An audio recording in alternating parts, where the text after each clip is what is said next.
সকালবেলায় ব্যালকনিতে এসেই দেখি ঝলমলে রোদ উঠেছে, যেন গাছের ফাঁক দিয়ে আমার সঙ্গে লুকোচুরি খেলছে কিংবা উকি মারছে। যাই হোক, তো সকালবেলায় আমার অফিস রুমে আমি ঢুকে গেলাম, কিচেনে খুলে ফার্স্ট কাজ আমার জানালাগুলোকে ওপেন করে দেওয়া, কারণ রান্না বান্না বসাবো। জানালাগুলো খুলে দিলে লাইটটা ভালো আসে, আর অন্ধকার অন্ধকার মনে হয় না, আর লাইটটা জ্বালানোরও প্রয়োজন পড়ে না। তো গুড মর্নিং ফ্রেন্ড, সবাই কেমন আছো? ভালো আছো আশা করি। আমিও ভালো আছি। তো আজকের ভিডিওটি আমি এখানেই শুরু করছি, তোমাদের সবারই ভালো কামনা করে। তো আজকে আমি বানাবো স্যান্ডউইচ। আমার মেয়ে স্কুলে লাঞ্চ নিয়ে যাবে, তার জন্য স্যান্ডউইচ তৈরি করে দিব। ভাবলাম আজকে একটু চিকেন স্যান্ডউইচ করে দিই। এক একদিন বাচ্চাকে এক একদিন এক এক রকম করে দিলে লাঞ্চটা ফিনিশড করে, নাহলে একঘেয়েমি দিলে বোর হয়ে যায়। আবার আমাকে বলে, তুমি আমাকে রোজ রোজ এক খাবার দিচ্ছ। হ্যাঁ ঠিক আছে, তার জন্য আমি একটু আলাদা আলাদা করার চেষ্টা করি। তো এখানে আমি একটা ফ্রাই প্যান বসিয়ে দিয়েছি, তাতে আমি এরকম করে পেঁয়াজগুলোকে কেটে হালকা ফ্রাই করে নিব। তো এখানে আমি খানিকটা লবণ দিয়ে দিলাম। এটা যতক্ষণ ব্রাউন কালার হবে ততক্ষণ নাড়া দেবো। একটু ঢাকা দিয়ে দিলাম, তাতে কি হয়, পেঁয়াজগুলো একটু হালকা সেদ্ধ হয়ে আসে, কচকচ টাইপের করে না, না তো কেচের কেচের করতে থাকে, ভালো লাগে না। তো আমি যে চিকেনটা কুচি কুচি করে নিয়েছিলাম সেটা দিয়ে দিলাম, আর লঙ্কা কুচিটাও দিয়ে দিলাম, হলুদ দিয়ে দিলাম, আর যত মশলা আছে এবার দিয়ে দিব। হলুদ দিব, জিরা গুঁড়ো দিব, এই সব দিয়ে ভালো করে মিক্স করে নিব। তো আমার পুরটা একটু কম কম মনে হচ্ছিল, তো আমি একটা ডিম দিয়ে দিলাম। ডিমটা একবারে অপশনাল, কারণ চিকেন স্যান্ডউইচ শুধু চিকেনই দেয়, কেউ ডিম দেয় না। তাহলে মিক্স করেই দিই, যাই হোক। তো পুরটা আমার তৈরি হয়ে গেছে, এবার এক এক করে আমি স্যান্ডউইচগুলো বানিয়ে নিব। তো এটা মেয়ের জন্য বানাচ্ছি। এরকম 3 কোনা করে শেপ করে দিব, করে দিয়ে প্রথমে হোয়াইট মেয়োনিজটা মিক্স করে দিব পুরো ব্রেডের ওপরে, তারপর স্যান্ডউইচটা দিয়ে দিব। আর এই 2 ধার দিয়ে আমি স্টিক দিয়ে করে দিচ্ছি, কারণ ও স্কুলে নিয়ে যাবে, তো যাতে বেরিয়ে পালিয়ে নেওয়া যায়। এই যে তৈরি হয়ে গেছে আমার মেয়ের লাঞ্চ।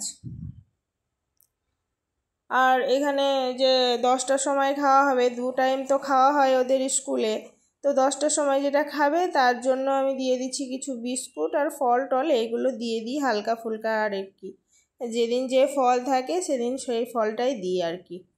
আর এর আগেও তো দেখিয়েছি তোমাদের সবাইকে, দেখেছো। তো এই ফলটা আমি দিয়ে দিব এখন। আর ওই প্যাকেট ছিঁড়িনি, তাই একসঙ্গেই ফলটা দিয়েছি, নাহলে শুধু বিস্কুট দিলে দিতাম না, কারণ ফলের সঙ্গে অন্য কিছু দিলে সেটা ভিজে যায় না। তাই এবার আমাদের ঘরে খাওয়ার জন্য স্যান্ডউইচ তৈরি করে নেব। তো আমি এখানে কিছু শসা স্লাইস করে কেটে নিয়েছি, তারপরে তৈরি করে নিয়েছি এটা। এই যে স্মাইল ফেস করে নিয়েছি, আমার মেয়ে হ্যাপি হয়ে যাবে। এই জুতো পরানোর কাজটা না বিরক্তি লাগে, কিছু কিছু কাজ আছে আমার খুব বিরক্তি লাগে, তো তার মধ্যে এটা একটা। আমি সব করে নিই সকাল থেকে উঠে, কিন্তু আশিককে বলি প্লিজ তুমি শ্যুটা ওকে পরিয়ে দাও, তো প্রতিদিনই ওকে শ্যু পরিয়ে দেয়। আমি কোনোদিনই ওকে শ্যু পরাই না, শ্যুটা বড় বিরক্তিকর কাজ। তো শ্যু পরানো হয়ে গেছে, এবার স্কুলের দিকে রওনা দেওয়া হবে, মেয়েকে ছেড়ে আসা হোক। তো এই চললুম মেয়েকে স্কুলে ছাড়তে। আমরা 3 জনেই যাই সব সময়। এই যে দেখতে পাচ্ছ এই গাছটা, ওদের স্কুলের পাশে হয়েছিল, তো আজকে ছিঁড়ে নিয়ে এসেছি আমি। তো ছিঁড়ে নিয়ে এসেছি, তো আশিক বললো এটা কি দিয়ে রান্না করবে? কচু আর মাংস দিয়ে রান্না করো। আমি বললাম ঠিক আছে তাই করি। তো ওই কচু আর মাংস দিয়ে রান্না করব, তার জন্য ঘরে কচু ছিল না, তার জন্য বেরিয়ে পড়লাম এখন কচু আর মাংস কেনার জন্য রওনা দিলাম। তো কচু আর মাংস আমরা কিনতে চলে যাচ্ছি এখন। তো মলে ঢুকে গেলাম কচু কেনার জন্য।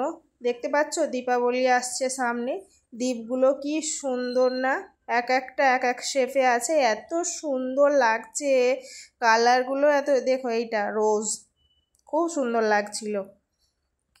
তারপরে বিভিন্ন কালারের ফুল, তারপরে বিভিন্ন কালারের।